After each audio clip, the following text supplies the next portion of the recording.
Lisa, welcome to Career Cloud. How are you today? Hey, great. Thanks so much for having me. Really excited to talk to you. Love, really what you're doing with the Grow with Google platform, and I want to get into that in a little bit. But we also have a chance to kind of talk about some broader implications with you, and just kind of where you sit in the technology and hiring landscape. And so I'm really interested to get into kind of future of work topics and kind of pick your brain on those things. But where I like to start with all of my guests is I really like to start with a little bit of background on you yourself. And maybe you could start with how you kind of got first introduced to the concept of work. Maybe you can kind of start with, a little story about your first job. Yeah, I almost don't remember a time when I didn't work actually. So my brothers and I, we put ourselves through college. So we started earning money when we were teenagers, with the intent of saving up to go to school. And so I feel like I've been working my whole life, but the good news is I kind of like work. So so it's worked out for me. One of my favorite jobs of all time was a really early job I had. I had the honor of running a summer jobs program for inner city high school kids in Chicago. And I did this during one of my summers in college. And it was a really formative experience for me. I really learned a lot about what happens when you give anyone a chance at a job they didn't expect to have the opportunity to do, and how transformative that is for someone's life. And I worked with the most motivated, most interesting kids, and a lot of them didn't have role models of parents or other relatives, who had had the good fortune of having a good job. And so they might have been the first person in their family who really had a good job. And I think it was really impactful, certainly for me, but I think also for them. And that's something I've kept with me. I always wanted to find a way to make a bigger, more at scale impact on this problem of economic opportunity. And this job I had in college was really a big part of that. Great. So you, again, from a very young age, helped get yourself through college. You went to Michigan, is that correct? Well, Dead, go blue. Wolverines are making us proud this year. Thank goodness. Yeah, I'm a Wisconsin Badger, but Oh no. really cool, you know, game and last season that y'all have had. So that's pretty cool. So from Michigan, can you kind of maybe trace a little bit of your career arc from there to how you got to Google? Is what you do today something that you've always wanted to do, or did you have maybe a winding path? Yeah, no, my first big career job coming out of Michigan was at Procter and Gamble, and I was really lucky to get that job. I think they didn't usually hire even undergraduates into brand management at the time. Most people had an MBA, and so P&G was a really formative place for me. It was a place I learned a lot of my fundamental skills. Actually, the same skills that I think are making me successful today are things that I learned there. And one of those things was really learning how to write. Believe it or not, I made it through college without that. And I would say P&G taught me to write, because at P&G at the time, I don't know if this is still true, everything got done on kind of a two-page memo. So you had, you know, two sides of an 8.5 by 11 piece of paper, essentially, with which to convince the company to make any size decision, up to multi-billion-dollar decisions. And that really is an art, because you have to have very structured thinking and be able to communicate in a really structured way to write a compelling memo on two sides of a page. So I'm really grateful that my career started at P&G. I was there for several years. And then one of my last assignments at P&G was working on, a new product ideas. And that's when I realized I really liked kind of the early days of an idea. I really liked being more of an entrepreneur. And so after that job, I decided to kind of pack a bag and move to Silicon Valley. And I did that in the late 90s. And I really was on a mission to go to an early stage startup, which I ended up doing. I was employee number 5, I think, at my first startup, like truly in the basement on Sand Hill Road, just like in the storybooks. And That was a very different experience than my experience at P&G for sure. A really good one, but definitely a very different experience. And then I went from that job to a medium-sized company. I went to Intuit, and Intuit is really where I learned all of my um, passion and talent around voice of customer, because Intuit is so focused on their customers. And, I got to work with amazing people there and really hone the craft of being an incredible empathetic marketer, but also business leader. And I ran product and engineering teams there as well. And that was a great experience being a general manager. Then I did a short stint back in startup land, and then ended up at Google. So, and really lucky to also be here. So I think I've just been very fortunate in my career to have lots of good experiences and work with amazing, amazing people. Kind of describe for our audience what you mentioned voice of customer. Can you, as a skill set, can you kind of describe that for our audience, what that means? Yeah, I honestly think Intuit is best in the world at this craft. They teach it, they live it, they breathe it. And essentially, I think it really comes from Scott Cook's passion. He was the founder. He's actually, ironically, also ex Procter and Gamble, but he is one of the best listeners you'll ever meet. And he believed that the way you build great products is by deep understanding of your customers. And so that's what he taught and practiced at Intuit. And so we used to do these things where he called them follow me homes, where instead of like calling a business on the phone and talking to them or bringing them into a focus group facility, you went to their place of business. And that's how you really learned about what they were doing, what they needed, how we could best help. And so many products came, actually, not just features, but entire products came from those discoveries. Just one example. So Intuit makes a product called Quickbooks, which is basically an accounting or bookkeeping product for small businesses. It's super widely used. And during some of these, at business visits with retailers, I think what the team realized was, wow, the bookkeeping accounting stuff's great, but actually what we are seeing retailers really need are an affordable, complete kind of point of sale solution, like start to finish, the software, some of the basic devices like a receipt printer, scanner, cash drawer. And we could just put all that in a box and make QuickBooks point of sale, make it super easy at an affordable price for people to have like an end-to-end solution.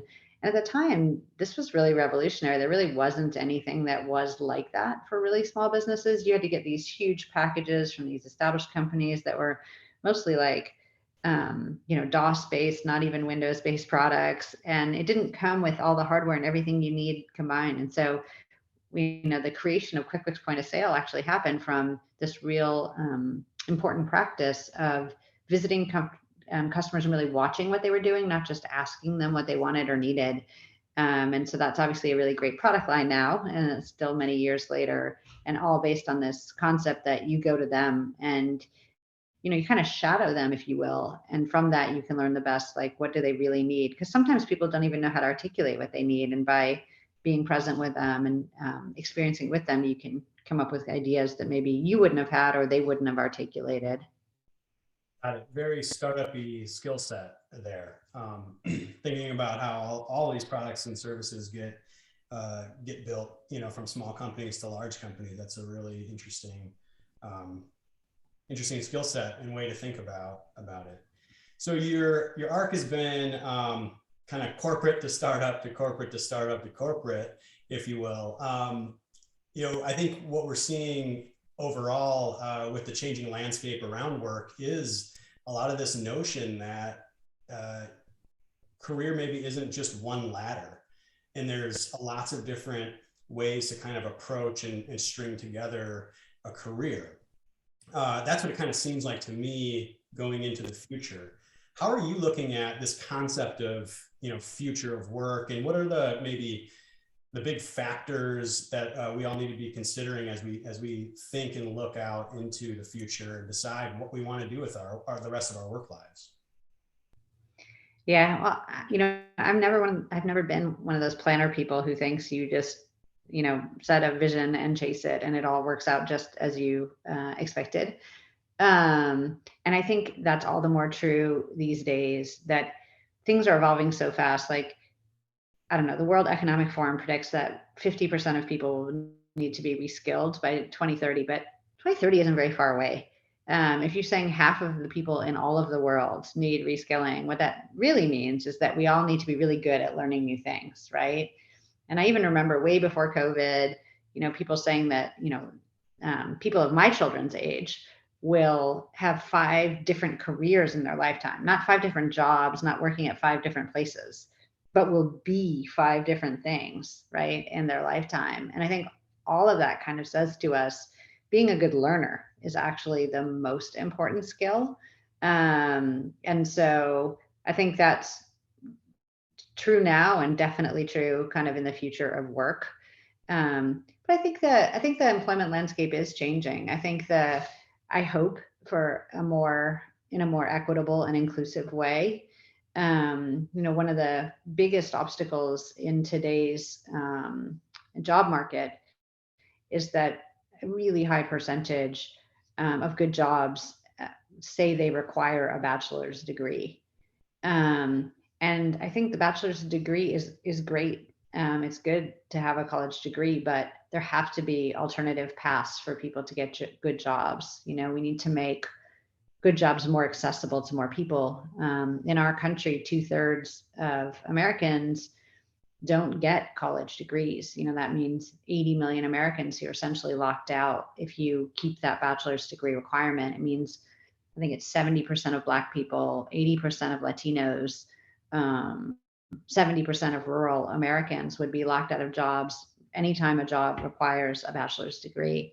So I hope and believe that actually there'll be additional ways for people to show that they're qualified for good jobs. It's one of the things we're working on here at Google in our Grow with Google program. But I think the future of work hopefully can be more equitable and inclusive, but we all have to kind of commit to that and provide the right pathways. And employers need to think a little bit differently about how people can demonstrate that they're ready and qualified, for a job. Right. Yeah. Because to me, it should be about the skill set and the growth of the person and the drive of the person, not necessarily a stamp of approval. So you kind of mentioned the platform. Can you let's just dive in there for a little bit, because I think it's a good point in the conversation. Talk to us a little bit about the impetus and maybe the origin story of the platform and what you're working on. Yeah, so we started working on Grow with Google actually. We launched it in 2017, so we've been at it for about 4 years now. And the whole idea was that, the opportunities that are created by technology should absolutely be available to everyone. And we cared about using those technology to advance economic opportunity in particular. So our first initiatives were really in this space of how do you enable people without college degrees to get access to in-demand, high-paying jobs. And that was the impetus for creating our Google Career Certificate program. We started with just one career field, which was IT support, which is obviously a big and growing field and has tons of interest. I think interest in going into IT support, data says is up like 59% even this year alone. So in demand from both sides, in demand from employers, but also from job seekers.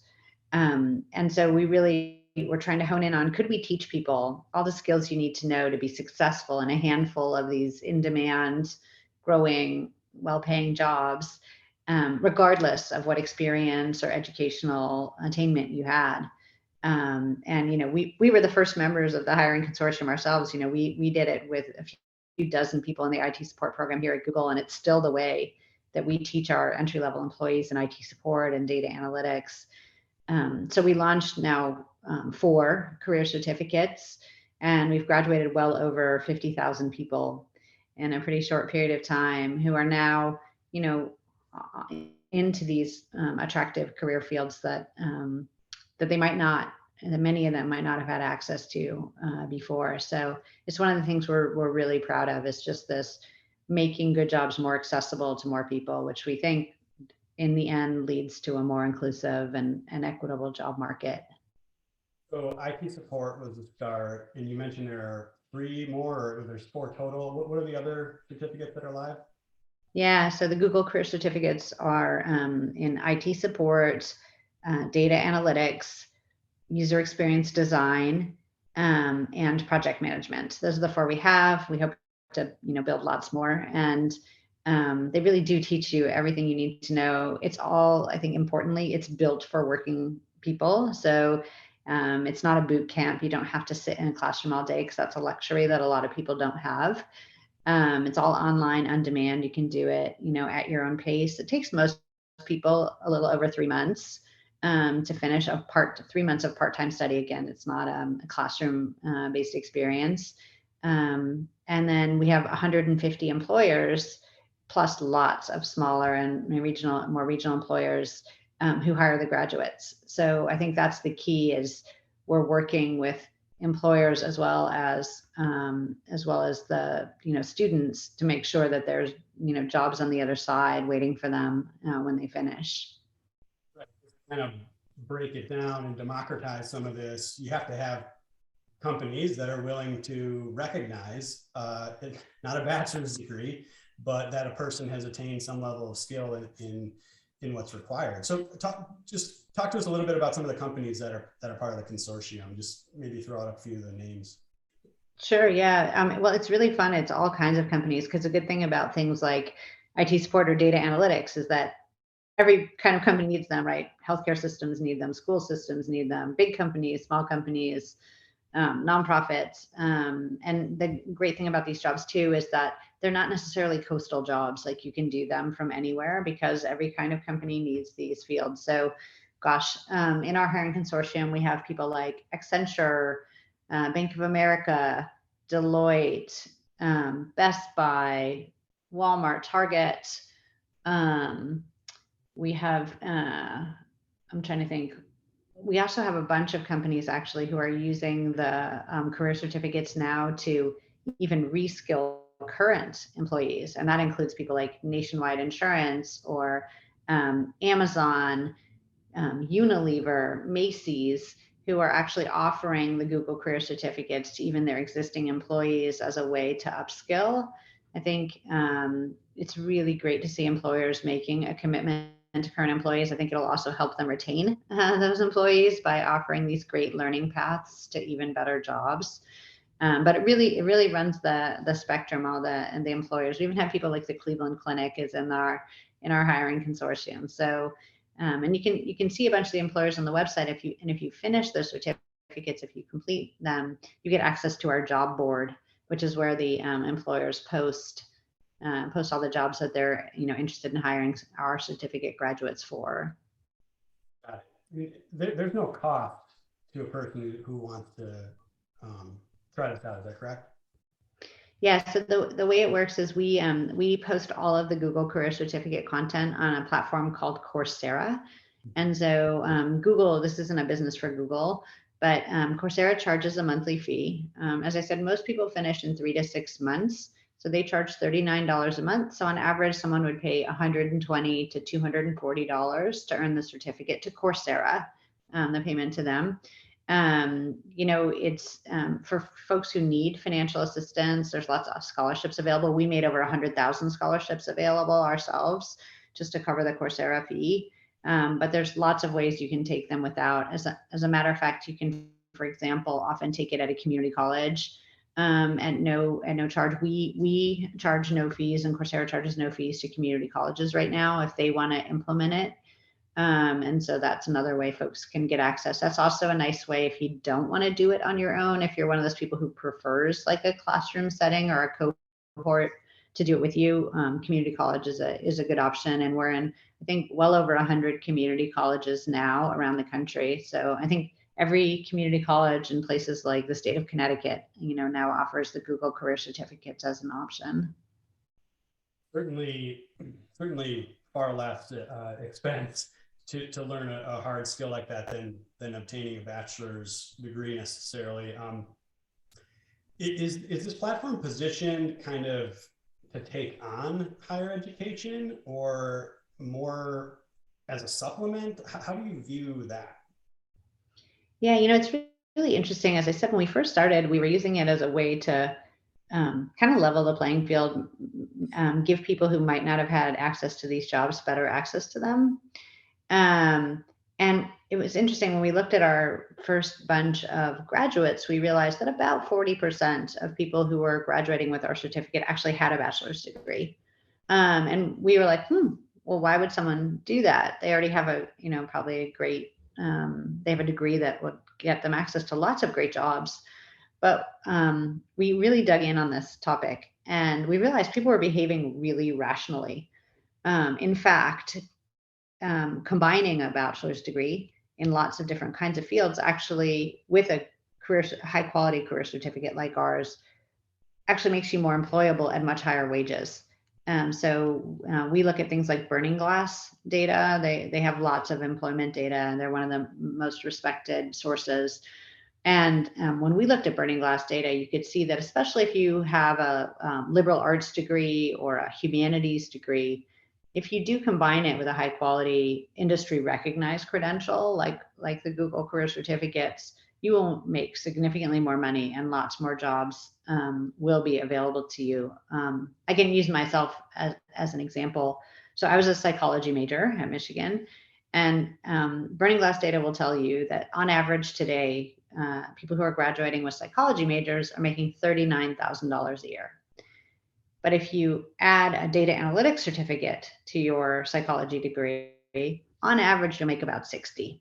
And hundreds of thousands more jobs will become available to you.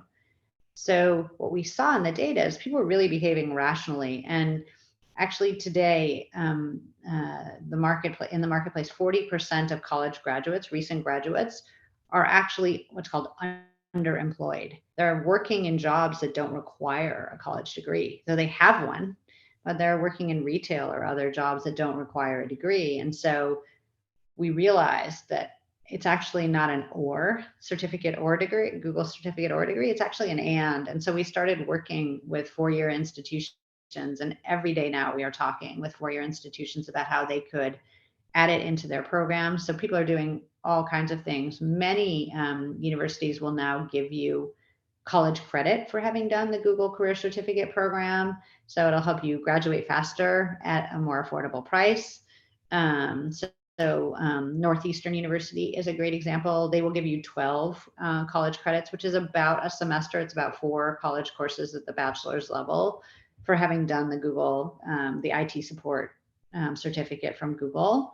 And they'll say right on their website that that would save you $6,200 in tuition by getting your 12 credits in this way. But lots of other universities now do it. The SUNY system, Purdue Global, there's many. And then we have all kinds of universities that are building the Google Career Certificates as curriculum offerings, where you can take the certificate and maybe even bundle it with a few other courses and get either a dual badge from that university and tons of credit. I think Purdue is a good example. The Purdue Online University combines the Google Career Certificates with their program. You can take like Google IT support plus some management and cybersecurity courses from Purdue Global, and that like bundle will give you 25 credits towards your college degree, which is amazing. So we're working with tons of four-year schools. We talk to them every day, and they're doing all kinds of creative things. The University of Virginia has a great program where if you graduate with a Google Career Certificate program, or if you graduate with having completed a Google Career Certificate, they will give you a $5,000 scholarship to attend UVA's online bachelor's program, because they know that the people who've done these are really motivated, committed learners, and they want those kind of students in their program, and they know they can complete, effectively an online bachelor's. So I'm so excited. I think there's never been a time like this in history where there's options for people who aren't going to pursue a degree. There's options for people who are to get these really work-based training programs so that when you graduate, you as a candidate stand out and can make more money and be more employable. And it's amazing to see the creativity that the four-year institutions are bringing to the table. There's like 6 different models that we're seeing already that people are doing with these short-term credentials like ours, because actually they care about making their graduates more employable. right? I think we all have the same end goal, right? Which is helping people get to better futures and better lives. And so even the four-year university system is changing, and it's so fun to see all the creativity and be part of it. Like it's really, I think it just is good for everyone. The collaboration that you're describing is encouraging to me. I mean, I think that's just great to hear, you know, the kind of collaboration that's going on there. So you're kind of 4 years in, what outcomes are you really looking at in the next 4 to 5 years? Where do you think you can take this? How big, how many people do you think you can sort of reach? The good news is because it's online and on demand, it's like infinitely scalable. Mhm. And so even before we launched in any other language, for example, we had people all over the world discovering it on Coursera and taking the credential. Now we proactively offer it, and I don't know what the number is, 12 languages, something like that. So you can even, do it in your native tongue.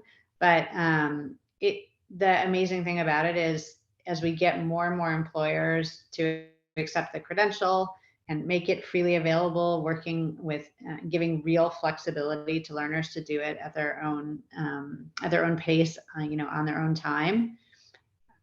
I think it's a huge opportunity for so many people, and I love this thing too that employers are using it to reskill.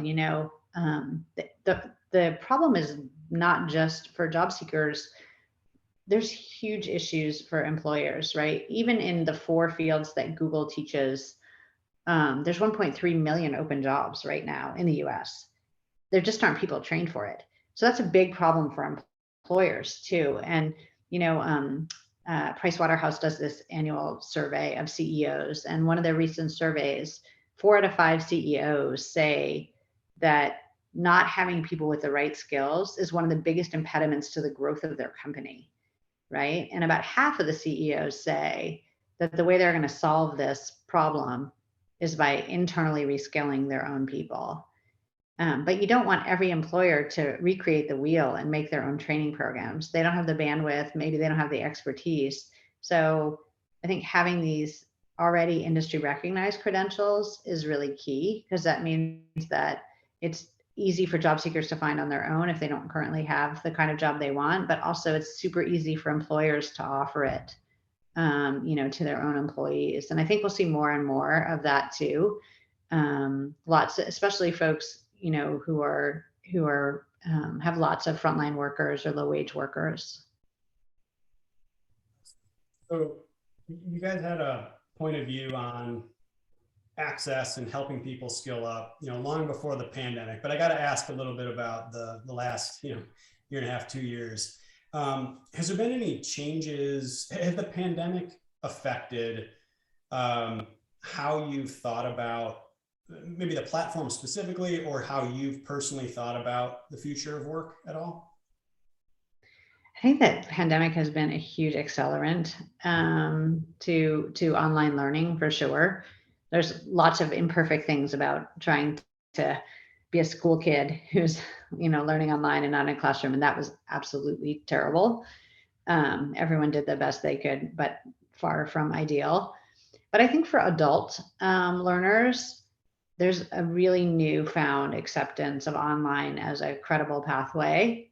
And I think that's good. I think that leads to more opportunities for more people, because even if they wanted to, so many people can't sit in a classroom. And it's not even can they sit in a classroom all day. Many adult workers don't control their own schedules. If you're an hourly worker, oftentimes someone makes your schedule and it's different every week. And if that's your situation, then you can't commit to a class even, Mondays and Wednesdays, 1 to 2. You just can't commit to it, right? So we needed alternate ways for people to have access to the information and the learning opportunities. And I think COVID really accelerated that. And I think that's a really good thing. I think it also made everyone think a little bit about what do they want to do with their lives, and think maybe about a different aspiration, and having more of these opportunities online and available to people will be really helpful to them. So I guess in the end, maybe there are a few good things that came from the pandemic. And I think that obviously employers are thinking hard about how do they get talent to come and work for them versus all the other opportunities people have. So that's not a bad thing either if you're a job seeker. I think generally it's all been good for the future of kind of work-life balance, quality of life, and helping people think more strategically about, gosh, yeah, what do I want to do with the next 10 years of my life? And how do I want to set it up? And that's kind of what we try to work with people on as well. I'm definitely a person that's already had 5 careers in my short time here. So I empathize with that. I run a fully remote company. Our company was remote before the pandemic. And so it's interesting to hear you kind of go back to something that you said earlier about how you learned to write at P&G. I feel like in the remote space, writing is so much more important because it's not just presentations and it's not just convincing in memos. It's just updates. Like there's a soft skill set there to getting the right amount of information, the right amount of context that is persuasive but not overboard, and which channels do I use, and how do I do all that. Like it's a really interesting sort of bringing people back to thinking about how we communicate effectively. So I think all of this is good. It's not going to be good for everybody, obviously, but on balance, I think your use of the word accelerant, I totally agree with. It was like this was the trend,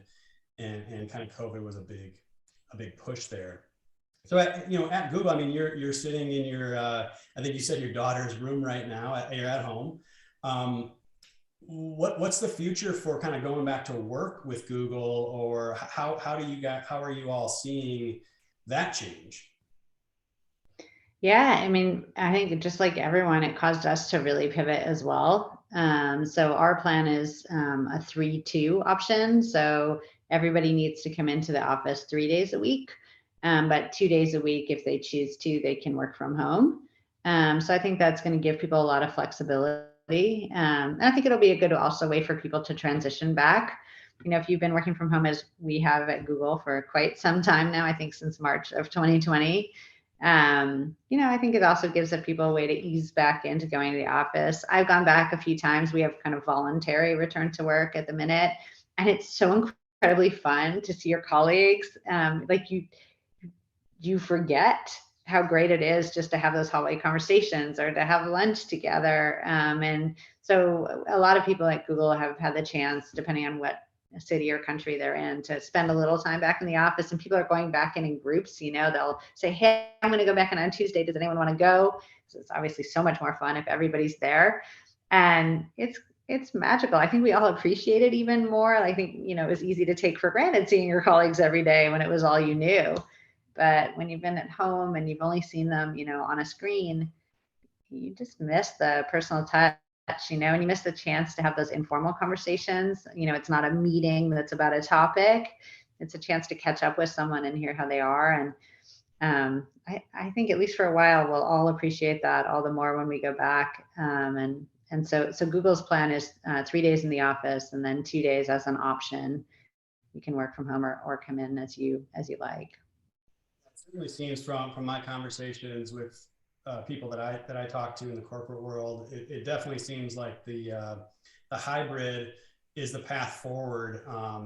At least into the short-term future, and it's probably going to be a preferred option for a long time, because I think it's the best of both worlds. You get a little freedom and relaxation being at home, flexibility to be a parent, to be a human being, but then you get to go into the office and see your colleagues and have those interactions. So that's what it seems like to me. And obviously, Google, you're leading the way on this. Well, thank you, Lisa. Thank you so much for being with us. I really appreciate you taking some time and giving us your insights. Is there anything that maybe I didn't ask you about that you'd like to leave our audience with? If they're interested, I hope they'll check out the Google Career Certificates. Obviously you can Google that, but you can also go direct to the URL, which is grow.google/certificates. And I don't know if your listeners have employers, they can also find information there too about how they can hire. some of these graduates. And we also have a section for schools who want to work with us, who've got some really nice programs, excuse me, going with high schools as well, getting kids ready for the workforce, since so many of them will make different choices after they finish high school. So lots of information on the website for anyone who's interested in learning more. Great. And yeah, we'll link to that in the show notes and link to all the other resources you may have mentioned throughout our conversation. Is there a way that where can people find a little bit more about you? Oh gosh, well, you can follow me on Twitter, I guess, or on LinkedIn. I tend to post a lot of stuff about the work we're doing. So there's many other programs today. We focused on the career certificate program, but there's a lot more work that Grow with Google is doing to really help people reach their economic potential. We have a lot of programs for veterans and military spouses. We recently made some big announcements there. So I guess following me on Twitter, it's at Lisa Gevelber, or on LinkedIn is probably the best way. Okay, perfect. And we'll make sure we link to those resources as well. Lisa, thanks so much for your time. Really appreciate you coming on, and really enjoyed our conversation. Yeah, me too. Thank you so much for having me. All right.